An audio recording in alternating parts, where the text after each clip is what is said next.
কি সোফা কিনে দিল, সোফাটা কোথায় পাঠিয়ে দিলে? সোফা ফেরত নিয়ে চলে গেছে। কেন? লোকজন এত কথা শুনিয়েছে সবাই। কেন? যৌতুক নিয়েছি বলে আমি ফেরত দিয়ে দিয়েছি। বল আমি তো যৌতুক পাওয়ার যোগ্য, এটা বলতে পারছো না তুমি? খুব আবার বলছে যৌতুক পাওয়ার, নিজের একটা ঘরে মেয়ে ছিল তাকে বিয়ে দিয়েছিস, আবার যৌতুকে তরফদারি করছিস, লজ্জা করে না? আমার মেয়ে যদি অনুষ্ঠান করে বিয়ে তো নিশ্চয়ই আমি যৌতুক দিই। কেন দিবি? হ্যাঁ, ওর বাড়িতে কোনো দাবি করতে পারবে না, কেননা এখন যৌতুক কথাটা মানে ওরা পণ্য কথাটা উঠে গেছে, সেটা আমার মেয়েকে আমি খুশি হয়ে দিতে পারি। হ্যাঁ, তো তা আবার কি বলছিস? তা তোমার যৌতুক পাওয়ার যোগ্য আবার কি কথা?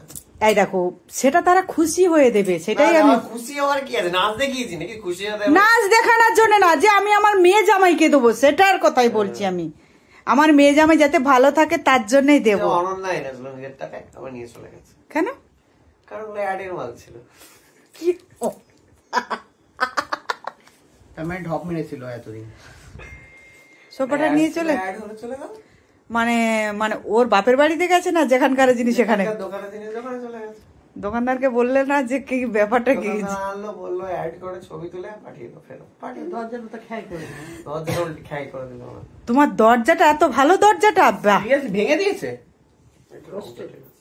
এ বাবা রে, কত কষ্ট।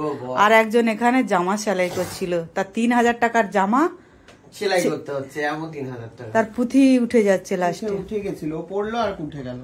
ওর গায়ে মনে হয় ইয়ে আছে জানো ভাই, কাঁটা আছে। ক্যাকটাস তো আমি পড়লো আর উঠে গেল। তাই তো দেখলাম। এইটা একটু সুন্দর ছিল না, এটা ওর পছন্দ হচ্ছে না। পর্দা বলছে। দেখ এই দরজাটার প্রিন্টটা জামাটার প্রিন্টটা কাছাকাছি। এই এরকম ভাবে বলো না। আর ব্ল্যাকটা তোমাকে ভাল লাগছিল কি?